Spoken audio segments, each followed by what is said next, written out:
It can feel like the scariest part of flying, but turbulence is no cause for alarm. Turbulence is a sudden change in airflow. It can be caused by a number of factors.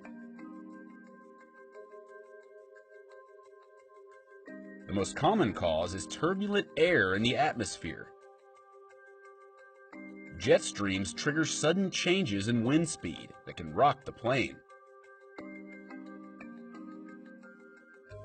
Another type is thermal turbulence.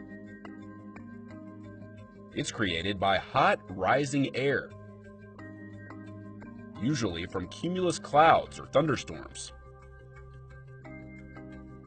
Mechanical turbulence is caused by the landscape. Mountains or tall buildings can distort the wind flow in the sky above them. Airplanes can also create turbulence. The wings cause wake turbulence as it passes through the air. This can affect planes flying behind one another.